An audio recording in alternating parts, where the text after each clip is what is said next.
राधे कृष्णा। जय बोलो राधा रानी की जय। जय बोलो श्री कृष्ण कन्हैया लाल की जय। जय बोलो वृंदावन धाम की जय। जय बोलो यमुना मैया की जय। जय बोलो गोवर्धन गिरिराज की जय। जय बोलो आज की आनंद की जय। जय बोलो आज की आशीर्वाद की जय। ब्रज मंडल परिक्रमा विरुंदावनत्ते कंडोमे। அழகா மார்கழி பக்கத்தில் நாம் வந்துட்டு இருக்கோம். ஒரு விதத்தில் பார்த்தா சாந்திரமாச அடிப்படையில் இப்பொழுது மார்கழி நடந்து கொண்டு இருக்கிறது. அழகா அஞ்சனா லீலா பார்த்தோம். இந்த அஞ்சனா எப்படி பண்ணுறார்கள் அப்படின்னு கேட்டு நிறைய பேர் ஜம்முன்னு அழகா கடை கடை கடன் எழுதி அனுப்பினாங்க. யாராவது ட்ரை பண்ணி பார்த்தாளா? எல்லாம் கூகுளில் சர்ச் பண்ணல எடுத்து வெளியே ட்ரை. ஆனால் இதெல்லாமே ஹெல்தி விஷயங்கள். சனாதன தர்மத்தில் இயற்கையை ஒட்டிய விஷயங்களைத்தான் அழகுக்கு உபயோகப்படுத்துவார்கள். இப்போ மஞ்சள் டர்மரிக் சொல்கிறோம்ல, அது உடலுக்கு அவ்வளோ நல்லது. அதனால் இந்த ஆஞ்சநேயருக்கு சிந்தூரம்னு ஒன்று இட்டு விடுவோம், ரைட்? ஆரஞ்சு கலரில் சிந்தூரம் எப்படி வரும் தெரியுமா? தேடி கண்டுபிடிக்குமா? சந்தேகப்படு எத்தனை பேருக்கு தெரியும் தெரியல. ஜஸ்ட் கூகுள் சர்ச் பண்ணி பாருங்க, சிந்தூர். நாளைக்கு அதை பற்றி நான் சொல்கிறேன். அழகான அஞ்சனா லீலா. நேற்று கூட நான் அந்த ஃபோட்டோவில் போட்டிருந்தேன். அந்த அஞ்சனோகா அந்த இடத்துல அஞ்சன பிஹாரி கோவில் இருக்குன்னு, அந்த இடத்துல ஒரு பாறை இருக்குன்னு அந்த ஃபோட்டோ போட்டிருந்தேன். அஞ்சன ஷிலா அப்படின்னு பேர். அது மேலே தான் ராதாராணி உட்கார்ந்திருக்க கண்ணன் ராதாராணியினுடைய கண்களுக்கு மை தீட்டி விட்டான் அப்படின்னு சொன்னேன். இன்றைக்கும் அந்த பாறை இருக்குன்னு சொன்னேன் இல்லையா? அந்த இடத்துல அழகா நம்ம கையை வச்சு இப்படி தேய்ச்சி வச்சுக்கணும். அந்த பாறையில் இன்றைக்கும் கை கருப்பாகும். அந்த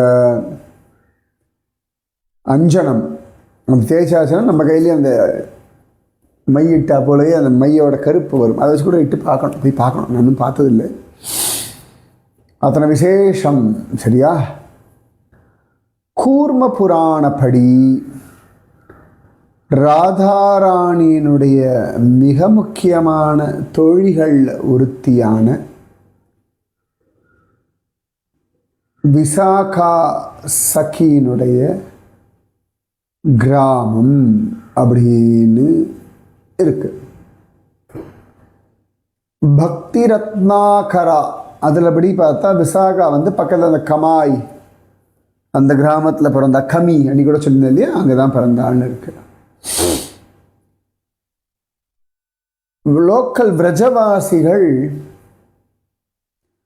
இது ராதாராணியினுடைய பிரியமான இந்துலேகா சகி பிறந்த ஊர் அப்படின்னு காண கிடைக்கிறது.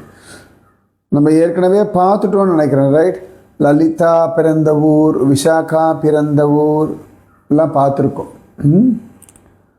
ஸோ அழகான அஞ்சனௌகா. இந்த அஞ்சனௌகாலேருந்து ஒரு 1 கிலோமீட்டர் இப்படி போனோம் வச்சுக்கோங்களேன், ஒரு இடம் இருக்கு. லுதௌலின்னு பேர், லோதௌலின்னு சொல்லுவா. சரியா? லுப்தா அப்படின்னா, லுப்தம் அப்படின்னா ஏங்கிறது அப்படின்னு அர்த்தம். லாங்கிங்.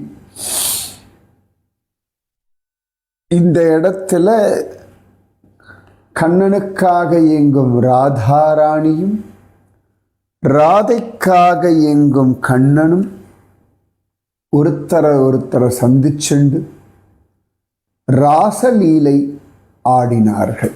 ஸோ அந்த தாபம், கண்ணனை பார்க்கணும், ராதாவை பார்க்கணும் அப்படின்னு அவ 2 பேருக்கு நடுவில் இருந்த தாபம்.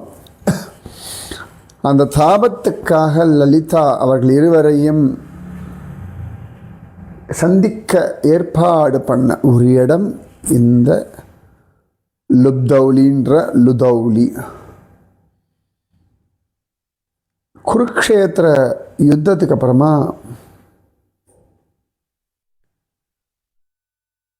குருக்ஷேத்திர யுத்தம், அந்த முக்கியமான அஸ்வத்தாமன் அவன் இந்த இடத்துல உட்காந்து தவம் செய்தான் அப்படின்னு இருக்கு. இந்த அஸ்வத்தாமன் பிறந்த இடம்தான் டெஹ்ராடூன்லேருந்து கொஞ்சம் தள்ளி இருக்கக்கூடிய தப்கேஸ்வர் மகாதேவர் கோவில். ஆச்சா. ஸோ லுதௌலி, ஓகேவா. அடுத்து இங்கிருந்து ஒரு 1/2 கிலோமீட்டர் தள்ளி போனால் ஒரு இடம் இருக்குது, பியாசோ கிராம, பிசாவா அப்படின்னு சொல்கிறார்கள். பியாஸ் அப்படின்னா ரொம்ப தாகம்னு அர்த்தம். பியாஸ்னா நம்ம சாதாரணமாக சொல்லுவோம் இல்லையா, जोर से बोलो राधे राधे, प्यार से बोलो राधे राधे, जोरा சொல்லு ராதே ராதே, அழகா சொல்லு ராதே ராதே, அன்பா சொல்லு ராதே ராதே. இதுதான் தமிழில் சொல்கிறோம். அதில் ஜோர் சே போலோ, பியார் சே போலோ. அடுத்து ஒன்று சொல்ல, பியாஸ் சே போலோ. பியாஸ் அப்படின்னா தாகத்தோட சொல்லு ராதே ராதே. जोर से बोलो राधे राधे, प्यार से बोलो राधे राधे, प्यास से बोलो राधे राधे, தாகத்தோட சொல்லு ராதே ராதே ராதே ராதே. ஸோ தாகம். ஒரு நாள் இந்த கிராமத்தில் கிருஷ்ணனும் பலராமனும் இப்படியே வரா. கண்ணனுக்கு ரொம்ப தாகத்தில் தவிக்கிறானா கண்ணன். ஊட இருக்க எல்லாருடைய தாகத்தையும் தவிக்கிற கண்ணன், தீர்க்கிற கண்ணன், ரைட். உடனே காலை பூமியில் அழுத்துவான், புல்லாங்களை வச்சு குத்துவான். இப்படி எல்லாம் புதுசாக நீர்நிலைகளை உண்டாக்கக்கூடிய கண்ணனுக்கு தாகம். அப்போ என்னடா ஆச்சுன்னா, கண்ணனுடைய தாகத்தை யாராலே தணிக்க முடியும்? கண்ணனுடைய தாகம் தெரிஞ்சவர்கள்னால. வேறு யாருக்கு நல்லா தெரியும்? நம்ம பலராமன் தானே முக்கியமாக. உடனே பலராமன் ஓடி போய் பானையில் ஜலம் கொண்டு வந்து கண்ணனுக்கு தீர்த்தம் கொடுக்க, கண்ணனுடைய தாகம் தீர்ந்த ஒரு ஸ்தலம் இந்த இடம். ஸோ பியாசோ கிராமான்னு பேர். இங்கே அஸ்வத்தாமனுடைய கோவில் இருக்குது. ஓகே, தபஸ் பண்ணதுனால இந்த இடத்த தபஸ் பண்ணியிருக்கான். இன்றைக்கும் இந்த கிராமத்தில் இருக்கக்கூடிய பிராமணர்கள்லாம் ராசதாரீஸ்ன்னு சொல்லுவாள். இங்கே இருக்கக்கூடிய பிராமண பசங்கள்லாம் ராசலீலையை அழகாக ஆடி காட்டுவார்கள். நாராயண பட்டர் உருவாக்கின அழகான ஒரு விஷயம். இன்னி வரைக்கும் இந்த ராசமண்டலத்தில் அந்த பிராமண பிரம்மச்சாரிகள் ராச கிரீடையை ஆடி காட்டுவார்கள். ஸோ பியாசோ கிராமா இல்லாட்டி பிசாவா கிராமம். கண்ணனுடைய தாகத்தை பலராமன் தீர்த்த இடம். ஸோ அஞ்சனவுக்கா, அங்கே இருக்கக்கூடிய அஞ்சனஷிலா, அப்புறம் இந்துலேக்கா பிறந்த இடம். அதுக்கப்புறமா லோதௌலி, ராதையும் கண்ணனும் சந்தித்த இடம், ராசலீலை ஆடின இடம். அதுக்கப்புறம் பியாசோ கிராம, பிசாவா, இதெல்லாம் பார்த்தோம். அடுத்து இங்கே போகிறோம், கானாபுரான்னு பேர். கான்பூர், நம்ம சாதாரணமாக சொல்லக்கூடிய கான்பூர் வேறு, இது கானாபுரம். காணாபுரம். இந்த இடத்துல என்னென்னா ராதாயி கிருஷ்ணன் இவெல்லாம் சఖிகள்லாம் நல்லா விளையாடி பசி இந்த இடத்துல உக்காந்துண்டு கோபர்கள் கோபிகைகள் கிருஷ்ணன் ராதா எல்லாரும் ஃபர்ஸ்ட் கிளாஸாக விருந்து சாப்பிட்டார்கள். காணானா சாப்பாடு, காணாபுரம்னா சாப்பிடுவதற்கான இடம். காணா காவோ, சாப்பிடு அப்படிங்கிற காணா காவோ. அதனால் காணாபுரம். கிருஷ்ணனுக்கும் காணான்னு ஒரு பேர் உண்டல்ல. கண்ணன் தானே ராதாராணி மற்ற எல்லாருக்குமே ஆகாரம். கண்ணன் அப்படி வாரி கொண்டு உண்ணி விழுங்குவன்னு கண்ணாலேயே பார்த்து முழுங்கினார்களாம் கோப்பர்களும் கோபிகைகளும் ராதாராணி. அதனால் காணாபுரம் அப்படின்னு பெயர். இந்த பியாசோ கிராமத்துலேருந்து ஒரு 3 கிலோமீட்டர் தள்ளி போனால் அந்த பக்கம் தான் எல்லாம். ஓகேவா? காணாபுரம். ஆச்சா, அடுத்து உம்ரையா அப்படின்னு இந்த இடத்த பற்றி நான் ஏற்கனவே ஒன்று சொல்லியிருக்கேன். அதாவது மாக பௌர்ணமி, இந்த மாத பௌர்ணமி சமயத்தில் ராதாராணியை பிருந்தாவனத்தினுடைய ராணியாக பௌர்ணமாசி தேவி பட்டாபிஷேகம் பண்ணி வைத்தாள் அப்படின்னு. இந்த பட்டாபிஷேகத்துக்கு தான் இந்திரனுடைய ஐராவதம் ஆகாச கங்கை ஜலம் எல்லாம் கொண்டு வந்து நின்றுடந்த ஹதியா ஏற்கனவே பார்த்துருக்கோம், யானை நின்ன இடம். ஸோ அழகா ராதாராணிக்கு ஜம்மனு ராணி பட்டாபிஷேகம் பண்ண இடம். உமரையா இல்லாட்டி ராயா இல்லாட்டி உமரஹா அப்படின்னா, ராயா அப்படின்னாலே உங்களுக்கு தெரியும், ராய் அப்படின்னாலே ராஜா ராணி அப்படின்னு அர்த்தம் உண்டு இல்லையா? ஸோ அதுதான் இந்த இடத்தினுடைய பெயர். சூப்பர்ல. இந்த இடத்துல தான் லோகநாத கோஸ்வாமின்ற ஒருத்தர் அழகாக பஜனை பண்ணா. அவருக்கு இங்கே தான் இந்த ராதா வினோதா கிருஷ்ணன் கிடச்சா. இங்கே பக்கத்தில் இருக்கக்கூடிய கிஷோரி குண்டத்தில் தான் ராதா வினோதன் அவருக்கு கிடச்சான். அவர் தனியாக மரத்துக்கு தான் இருப்பார். இப்போ மழையெல்லாம் பெஞ்சது வச்சுக்கோங்களேன், அந்த அவருடைய அந்த ராதா வினோதனே தான் மர பொந்துக்குள்ளே வச்சுருவார், பழைய நனையப்படாது அப்படின்னு. மற்ற சமயத்தில் அவர் கழுத்தில் ஒரு பேக்கை கட்டி அந்த பேக்கில் தான் போட்டு வச்சுட்டு இருப்பார் இந்த பயலை. இன்றைக்கும் அது வந்து அழகாக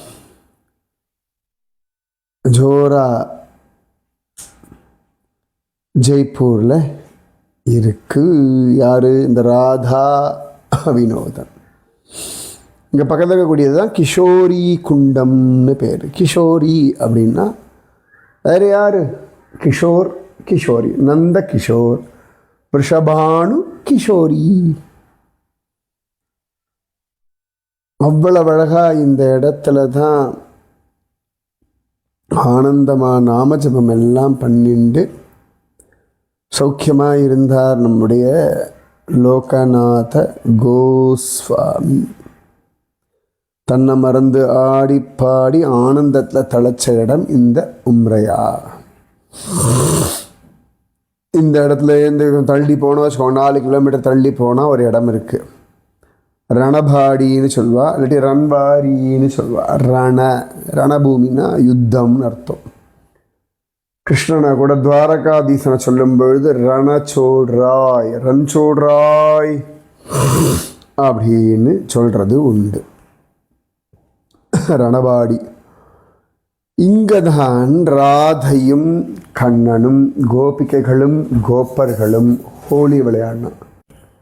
அழகாக ஹோலி விளையாடின இடம். அது முக்கியமாக என்னென்னா, இந்த குலால்னு சொல்லுவாள், ரெட் கலர், அந்த பொடி அப்புறமா ரெட் கலர் தண்ணி, இதை ஒருத்தர் மேலே ஒருத்தர் வீசிண்டு பீச்காரின்னு சொல்லுவாள். அந்த பீச்சாங்குழல், அது இந்தியில் தான் சொல்லுவாள், பீச்காரின்னு சொல்லுவாள். அந்த பீச்சாங்குழலை வச்சுண்டு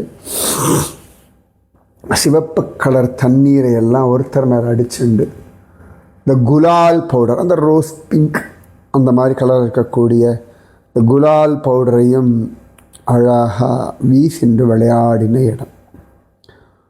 அது எப்படி இருக்குன்னா, ஒன்று பெரிய யுத்த காலம் மாதிரி இருக்கான். அதனாலே ரன்வாரி, ரணவாடி, ராணாபடி, ரன்வாரி அப்படின்னு சொல்கிறான். ஓகேவா? ஸோ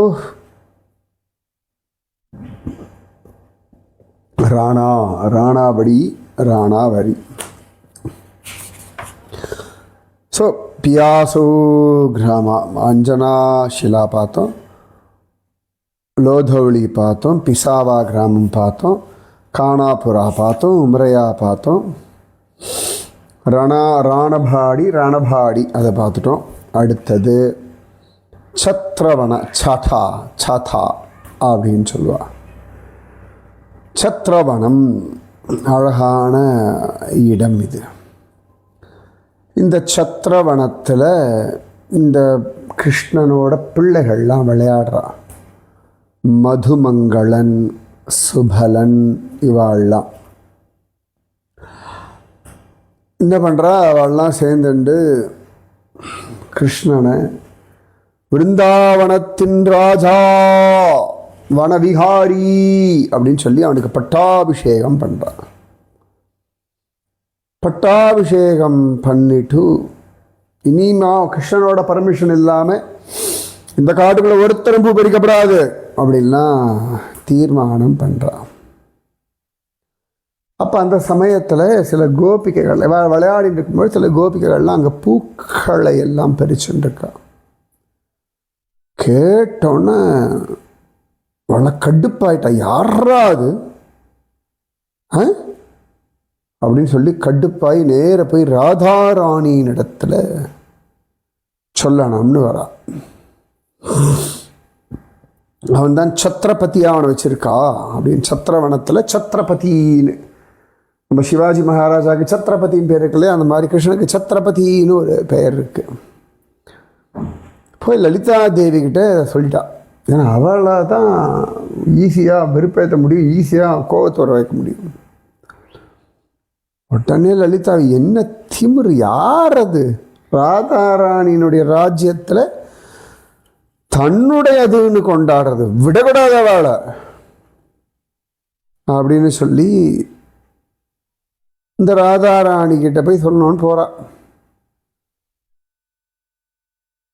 உடனே ஃப்ரெண்ட்ஸ் எல்லாம் சொல்கிறா, ராதாராணி கிட்ட சொல்கிறா, ஓ முன்னாடி இந்த மாதிரி இந்த ஊரினுடைய ராஜான்னு பட்டாபிஷேகம் பண்ணா இல்லையா, அவளை கூப்பிட்டு 4 வாங்கி விட்டா தான் சரியாக வரும் அப்படின்னு சொல்ல, ராதா கிட்டேருந்து ஆர்டர் வந்தவொடனே லலிதா சில கோபிகைகள்லாம் செடிகளுடைய குச்சியெல்லாம் எடுத்துண்டு, பிருந்தாதேவி ஸ்பெஷலாக கொடுக்குறது அந்த குச்சியில் 4 முத்து பசங்களை, இதெல்லாம் தெரியாமல் மதுமங்களன், சுபலன், அர்ஜுனன், பிருங்கன், கோகிலன், லவங்கன், இவாளெல்லாம் கிருஷ்ணனோட கேங்கு.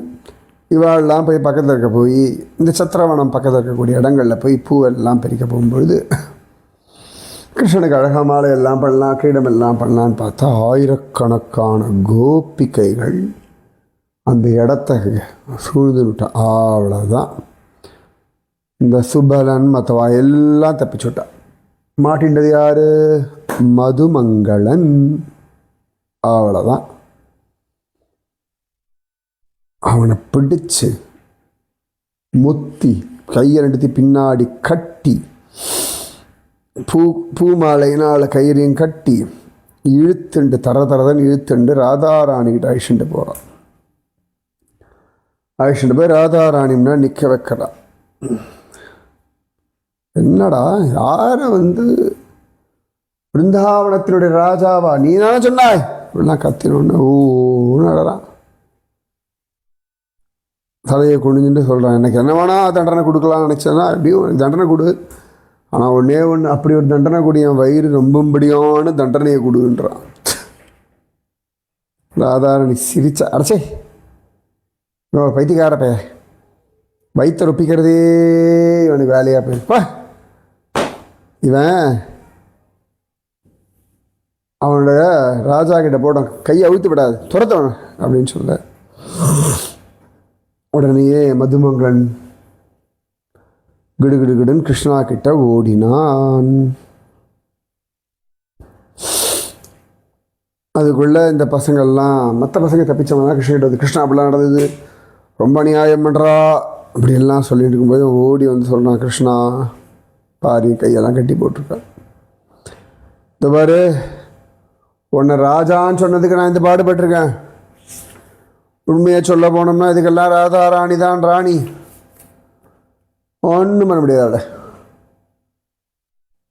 நான் வச்சுக்கோ, அவனுக்கு ஒரு நல்ல நண்பனாக அவனுக்கு ஒரு அட்வைஸ் சொல்கிறேன் கேட்டுக்கோ, போய் ராதாராணிகிட்ட சரண்டர் ஆகிடு, புரியுறதா? அதை தவிர உன்னை காப்பாற்றிக்க ஒரு ஆப்ஷனே கிடையாது. நான் வேலைக்காரன்றதுனால என்னை இப்படி விட்டுட்டா, நீ இருந்தால் என்ன பாடுபட்டுருப்பியோ தெரியல அப்படின்னு சொல்ல.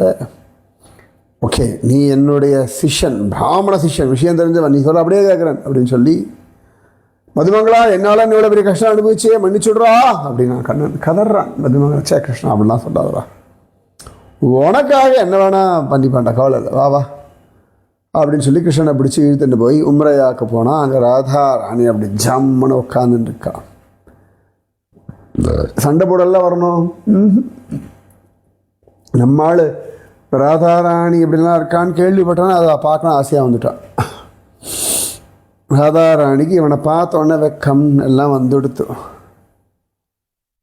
உடனே அதெல்லாம் எடுக்கலான்னு பார்க்குறான், அதெல்லாம் எடுக்கப்பட மாட்டேங்கிற. தொழில்களை நீ ராணிடி அப்படியே ரெடி, தலையை கிரீடம் எடுக்கப்படாது, கழுத்திருக்க மாலை எடுக்கப்படாது அப்படின்னு சொன்ன.